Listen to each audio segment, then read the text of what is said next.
Good morning. My name is Martin Estrada. I'm the United States Attorney based in Los Angeles.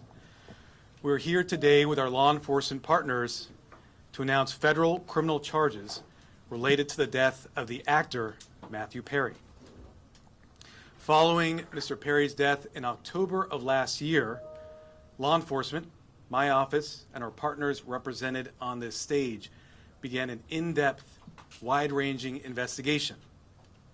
That investigation has revealed a broad, underground criminal network responsible for distributing large quantities of ketamine to Mr. Perry and others. This network included a live-in assistant, various go-betweens, 2 medical doctors, and a major source of drug supply known as, quote, the ketamine queen. We charged 5 defendants in this matter. These defendants took advantage of Mr. Perry's addiction issues to enrich themselves. They knew what they were doing was wrong. They knew what they were doing was risking great danger to Mr. Perry, but they did it anyways. In the end, these defendants were more interested in profiting off Mr. Perry than caring for his well-being. I'm going to talk about the indictment, the allegations, and the charges in more detail. On October 28, 2023, Mr. Perry was found deceased in his home. An autopsy was conducted following his death. That autopsy showed that he had died due to the acute effects of ketamine. Ketamine is a controlled substance. It has some legitimate uses, but it is also used illegally. It is used by people seeking to disassociate from reality. It can cause serious health effects, serious health problems, including loss of consciousness, including spikes in blood pressure, and including respiratory issues that can deprive the brain of oxygen. For that reason, it is a drug that must be administered by medical professionals, and the patient must be monitored closely. That did not occur here. This investigation focused on who supplied the ketamine to Mr. Perry. As many of you know, Mr. Perry struggled with addiction in the past. And on many occasions, he sought help for his addiction issues. The investigation revealed that in the fall of 2023, Mr. Perry fell back into addiction, and these defendants took advantage to profit for themselves. The 2 lead defendants in this case are defendants Salvador Plasencia and defendant Jasvin Sanya. First, I'll talk about defendant Plasencia. Defendant Plasencia was a medical doctor. He worked with another medical doctor, defendant Mark Chavez, to obtain ketamine. He then worked with Mr. Perry's live-in assistant, defendant Kenneth Iwamasa, to distribute that ketamine to Mr. Perry. Over 2 months, from September to October 2023, they distributed approximately 20 vials of ketamine to Mr. Perry in exchange for $55,000 in cash. Defendant Plasencia saw this as an opportunity to profit off of Mr. Perry. He wrote in a text message in September 2023, quote, "I wonder how much this moron will pay." He also stated in text messages that he wanted to be Mr. Perry's sole source of supply. He wrote in a text message that he wanted to be Mr. Perry's, quote, go-to for drugs. As a doctor, defendant Plasencia knew full well the danger of what he was doing. In fact, on one occasion, he injected Mr. Perry with ketamine, and he saw Mr. Perry freeze up and his blood pressure spike. Despite that, he left additional vials of ketamine for defendant Iwamasa to administer to Mr. Perry. Of course, defendant Iwamasa had no medical training to speak of. Defendant Plasencia knew what he was doing was harming Mr. Perry. He had spoken to another patient in mid-October 2023, and he told that patient that Mr. Perry was spiraling out of control with his addiction. Nonetheless, defendant Plasencia continued to offer ketamine to Mr. Perry. Likewise, defendant Sonia knew what she was doing was harming defendants and also Mr. Perry. She took advantage of Mr. Perry by selling large amounts of ketamine to Mr. Perry over a 2-week period in October of 2023.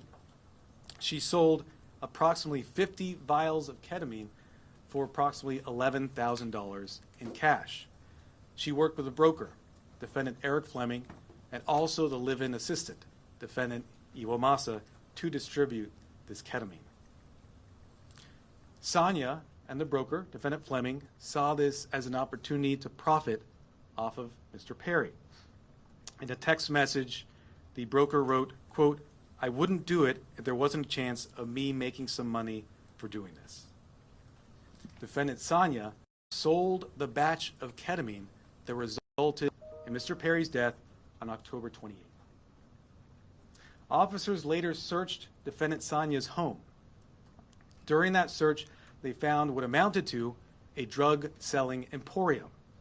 They found 80 vials of ketamine, thousands of pills containing methamphetamine, cocaine, bottles of Xanax and other illegally obtained prescription drugs, and drug-selling paraphernalia, including scales and ledgers. As I mentioned, the defendants in this case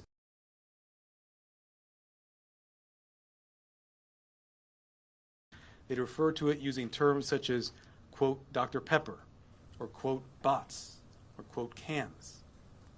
Also, defendants Placentia and Chavez, as medical doctors, knew full well this was not the proper way to administer ketamine, and they even talked about that in their exchanges. And defendant Sonia also knew that she was doing something that caused great risk to Mr. Perry. In fact, during this investigation, we learned that several years before, in 2019, defendant Sonia had sold ketamine to another customer. That person died the same day, and a family member of that person sent a message to defendant Sonia telling her the cause of death was ketamine. Nonetheless, defendant Sonia continued selling drugs, including the ketamine that ultimately killed Mr. Perry. That other victim was a person named Cody McLaury. He died in 2019. As a result of this investigation, we have filed a drug distribution charge related to the death of Mr. McLaury. After Mr. Perry died, these defendants tried to cover up what they had done. On October 28th, after reading news reports of Mr. Perry's death, defendant Sonia wrote a text message to defendant Fleming saying, quote, delete all our messages. Likewise, after Mr. Perry's death, defendant Placentia falsified medical records and notes to try to make it look like what he was doing was legitimate. It was not. We have filed numerous federal charges against the 5 defendants. These charges include conspiracy to distribute ketamine, distribution of ketamine resulting in death, maintaining drug-involved premises for that drug-selling emporium the defendant Sonia had, altering and falsifying records related to a federal investigation for those false medical notes and records that defendant Placentia made, and multiple other drug trafficking counts. Of course, the defendants are presumed innocent until proven guilty. The penalties these defendants face are very significant. With regard to defendant Placentia, the statutory maximum sentence he faces is 120 years in federal prison. And with regard to defendant Sonia, the statutory maximum she faces is life imprisonment. By filing these extensive and serious charges, we are sending a clear message. If you are in the business of selling dangerous drugs, we will hold you accountable for the deaths that you cause. This is nothing new for us. Since 2022, my office has filed over 60 cases against drug dealers who've caused the death of another person. These cases are known as death resulting cases. They are labor-intensive cases, and we work with our law enforcement partners, including ones represented here today, to bring those cases. Our office is a national leader in bringing those cases. They're very important because every victim's life counts.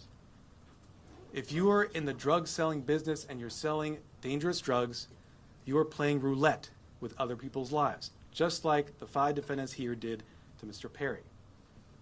Defendants nowadays are on full notice that the products they sell could result in the death of another person. Therefore, if you're in the drug business, and despite these risks you continue in the drug business, you are pushed by greed to gamble with other people's lives, be advised, we will hold you accountable. I want to thank our partners in this case, the Los Angeles Police Department, the Drug Enforcement Administration, and the U.S. Postal Inspection Service. These investigators did a phenomenal job digging into the case, looking at every angle to develop a case, a strong case, against not only those who killed Mr. Perry, but also Mr. McLaury. I want to note that these cases are important and we'll continue to collaborate with our law enforcement partners to bring them, to ensure that justice is brought to every victim. And finally, let me thank the prosecutors responsible for the investigation and the prosecution of this case. Those are Assistant United States Attorneys Ian Yanello and Xiaohan Tsai. And now I'd like to introduce Chief of the Los Angeles Police Department, Dominic Choi.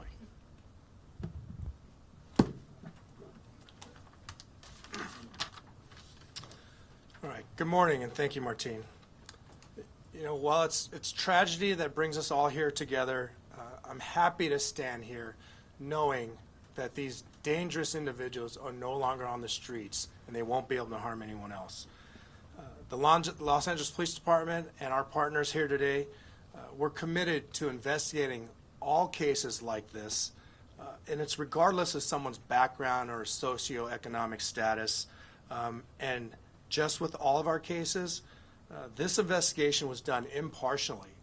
We let the facts drive this investigation, and those facts led us to a group of individuals who were responsible for supplying and distributing to Mr. Perry narcotics that led to his unfortunate and untimely death. The group standing here today, it's a prime example how our partnerships and our collaboration can yield meaningful results. I want to thank LAPD, our Robbery Homicide Division, who's standing in the back there, the U.S. Attorney Martin Estrada and his team, the DEA and her team, as well as the U.S. Postal Inspection Service and their team for their hard work, diligence, and real patience. Now, I know people think this took a long time, but there was a lot of work, a lot of investigative strategies that went into this to make sure that there's a solid case and that we can pursue this in the courts. Our relationship with our federal partners, it helps us ensure that these criminals will have meaningful sentences and be an example for anyone that is willing to risk or jeopardize distributing and supplying unlawful or narcotics to anyone.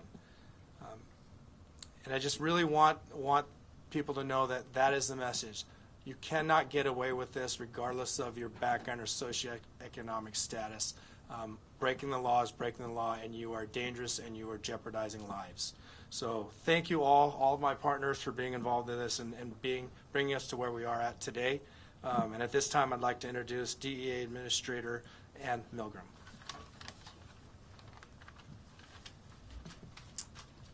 Good morning. Today we announce charges brought against 5 individuals who together are responsible for the death of Matthew Perry. Each of the defendants played a key role in his death. They falsely prescribed, sold, or injected the ketamine that caused Matthew Perry's tragic death. In the United States, most forms of ketamine are only approved by the Food and Drug Administration for anesthesia. A nasal spray version is approved for treatment of depression, but only in a certified medical setting. Here, Matthew Perry sought treatment for depression and anxiety and went to a local clinic where he became addicted to intravenous ketamine. When clinic doctors refused to increase his dosage, he turned to unscrupulous doctors who saw Perry as a way to make quick money. Dr. Plasencia and Dr. Chavez violated the oath they took to care for their patients. Instead of do no harm, they did harm so that they could make more money. Without performing any medical evaluation or monitoring, they supplied Matthew Perry with large amounts of ketamine in exchange for large sums of money, charging Perry $2,000 for a vial that cost Dr. Chavez approximately $12. As Matthew Perry's ketamine addiction grew, he wanted more, and he wanted it faster and cheaper.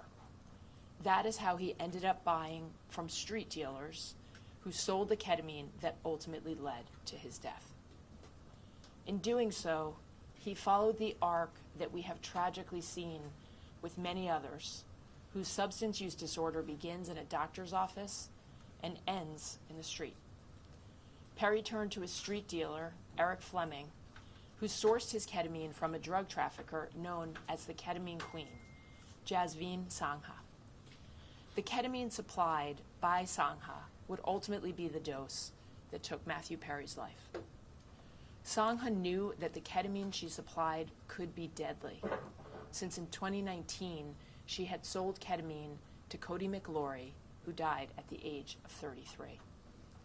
But despite this knowledge, she continued to sell ketamine and methamphetamine throughout Los Angeles.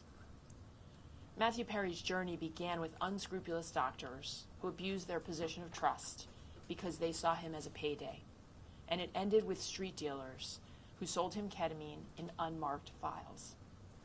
The desperation that led Perry to these individuals was not met with help, as it should have been from the doctors, but instead it was met with exploitation.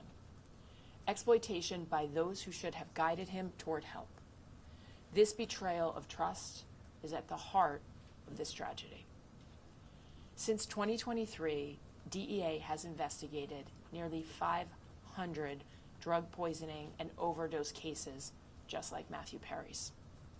We run a national initiative known as OD Justice, where we work with our state and local law enforcement partners to conduct investigations after someone has passed away. And it is important to note that the national model we today have in every 50 state across the United States is based on the work that started here in Los Angeles. We began this work with our partners in the Los Angeles Police Department and with other local police departments and sheriff's offices in California, in the Los Angeles area, and with the U.S. Attorney's Office. And today it stands as our national model for this critical work. Together, as part of OD Justice, we work to bring justice for the lives that have been lost and to stop others from dying. Regardless of the size or scope of a drug distribution network, the DEA will work nonstop to uncover and disrupt this illegal activity, and in this case, the deadly activity. I want to close by noting that Matthew Perry's death is not just a tragic overdose. After his 2020 book openly discussed his struggles with substance use disorder, Matthew Perry told podcast host Tom Power that he would prefer to be remembered for helping people rather than for his work on Friends as Chandler Bing. And so perhaps what has happened and the tragic details that we are discussing today can help others and save lives. I want to thank the Los Angeles Police Department, the United States Postal Inspection Service, and the United States Attorney's Office in the Central District of California for their tremendous partnership and their outstanding dedication to this case. I also have the privilege of serving every single day with the men and women of the DEA, and today I want to particularly recognize the outstanding work of our Los Angeles Field Division, as well as our diversion investigators who tirelessly worked on this case to bring justice to the victims and the families. Thank you. It's now my privilege to introduce Postal Inspector Shields.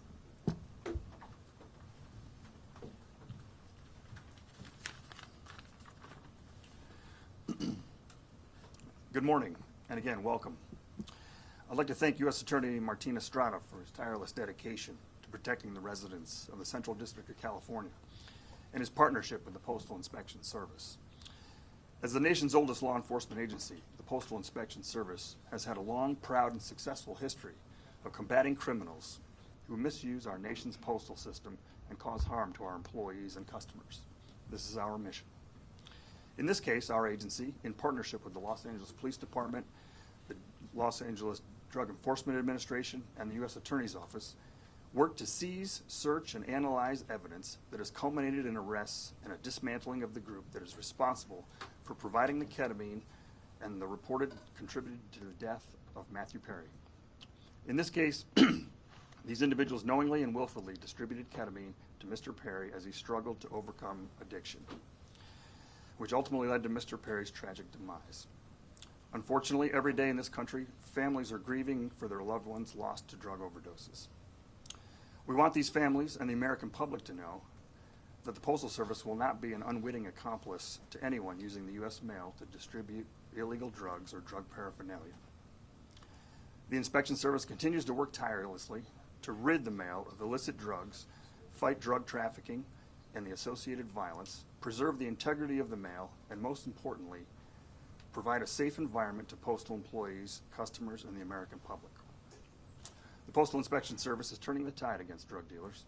Detecting and stopping their shipments is only the beginning. Tracing illegal drugs back to the source and shutting them down is the ultimate mission. Once again, a tremendous thank you to our partners in federal and state and local law enforcement, as well as the U.S. Attorney's Office, for their continued collaboration and hard work in support of this mission. Thank you.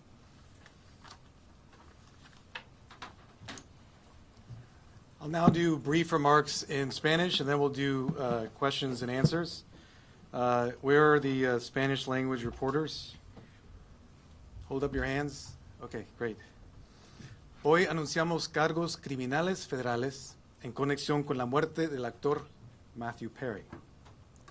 Nuestra investigación ha revelado una gran red criminal responsable por el tráfico de ketamina en grandes cantidades.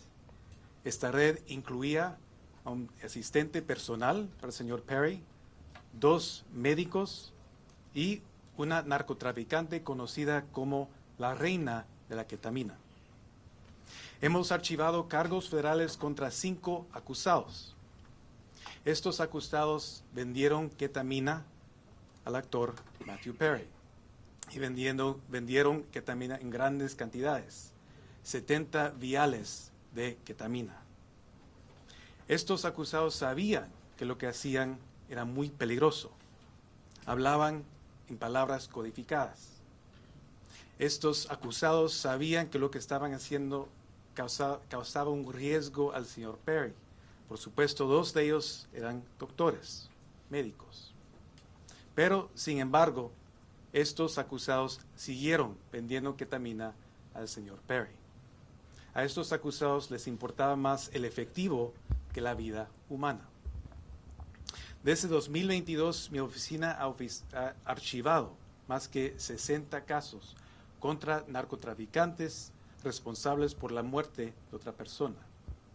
Estos casos son muy importantes porque la vida de cada víctima es importante. Con todos esos casos, como en este caso, mandamos un mensaje muy claro. No vamos a tolerar a los narcotraficantes que apuestan con las vidas de otras personas. We'll now do question and answer. Any questions?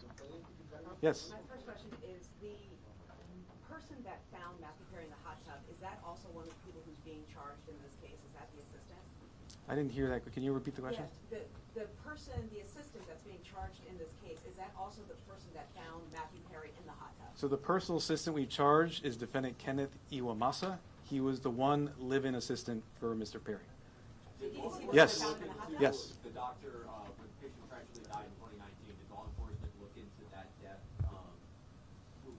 when they found out the patient died? I can't comment on that. What I can say is that through this investigation, we were able to connect defendant Sanya to that death in 2019 and file a charge related to that to vindicate the victim, Cody McLaury. Are there any details about this search Yes. Can you talk a little bit about, and maybe this is for can you talk a little bit about the line between legitimate ketamine therapy treatment and was, Matthew Perry ever receiving legitimate ketamine therapy treatment? And then when did that cross over? Were the defendants involved in that clinic where he was receiving legitimate treatment, if that's the case? So let me say this. Yeah. In this case, we are not talking about legitimate ketamine treatment. We're talking about two doctors who abused the trust they had, abused their licenses to put another person's life at risk. 5 defendants who, as I mentioned, knew what they were doing was wrong. In fact, one of them had sold ketamine that resulted in the death of another person in 2019. Nothing about what we see today was legitimate, and that's why we filed criminal charges. Was he ever in? Yes. Is this the beginning of an enforcement effort specifically against ketamine? I know you mentioned past cases, the 60 case, and DEA mentioned it as well. Is there going to be a focus specifically around ketamine? I think what you've seen is that this is not the beginning, but a continuation of an enforcement effort against synthetic drugs of all kinds. Synthetic drugs, ketamine, but also methamphetamine, fentanyl, are killing people each and every day. We in law enforcement and with the U.S. Attorney's Office are on a campaign to address this and send a message that if you sell drugs, it results in the death of another person, the consequences will be severe. Any details about the search warrant? ¿Nos puede decir de los doctores que fueron detenidos? Hay 2 doctores que son los acusados en este caso, el doctor Plasencia y el doctor Chávez. Los 2 están acusados en este caso. El doctor Plasencia fue arrestado hoy en la mañana. El doctor Chávez ya ha sido preso y también ya ha declarado su culpabilidad. Any details about the search warrant as to when it was executed, besides the drugs, any other items that may have been seized or recovered? So with regard to defendant Sanya, that search warrant was executed earlier this year. During that search, as I mentioned, we found not just 80 vials of ketamine, thousands of pills containing methamphetamine, cocaine, bottles of Xanax and other illegally prescribed drugs, and drug-selling paraphernalia. As I mentioned, it was a drug-selling emporium. You have your hand up in the middle. Yes, Nikki Smith with Entertainment Tonight. Are there any other celebrities involved in this investigation, and if so, who? I've mentioned the defendants in this case. We have 5 defendants. The lead defendants are defendants Jasvine Sanya, Salvador Plasencia. We also have defendants Mark Chavez, another medical doctor. We have defendant Kenneth Iwamasa and defendant Eric Fleming. We look at the evidence. We see where that goes. We don't charge people based on whether they're celebrities or not celebrities. We charge them based on the evidence. Yes. I think what my colleague here was getting at before is in the autopsy report that was made public about his death, there were 2 physicians who were listed as being involved in Mr. Perry's treatment prior to his death. One of them was involved in what appeared to be legitimate therapeutic use of ketamine. Is there any indication that the people who were doing the off-label recreational use were connected with the legitimate therapy he was getting at any point?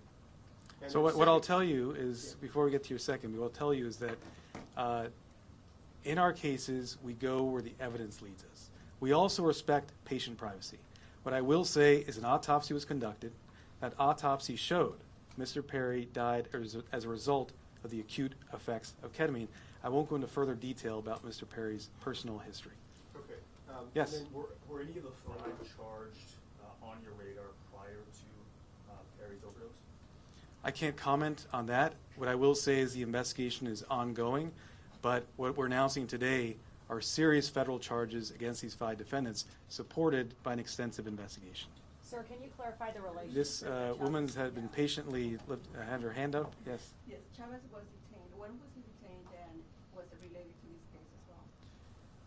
Defendant Chavez is a defendant in this case. Right. We filed this morning a plea agreement for defendant Chavez. So he's already not entered, but we have a filed plea agreement for him.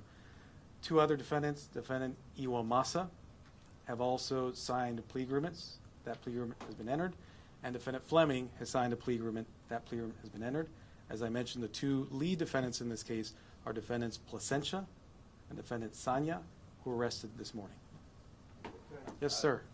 No. There's the patient man behind you. There's Armand. Fiscal, ¿nos puede identificar a los 5 detenidos y nos puede relacionar cómo comenzó la investigación con la reina de la ketamina del 2019? Sí, hay 5 acusados y ya nombré los acusados. Hoy en la mañana 2 fueron arrestados. Fue la acusada Saña y el acusado Plasencia, que fue un doctor médico. Sir, can, Yes.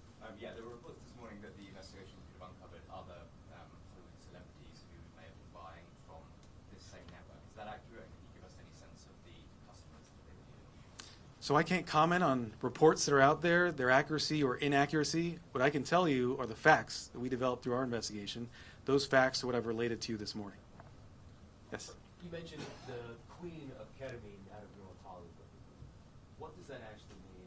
How big was the network of people to whom she was selling narcotics and specifically ketamine? What I can say about defendant Saña, known as the ketamine queen, was that she was a major source of supply for ketamine to others as well as Mr. Perry.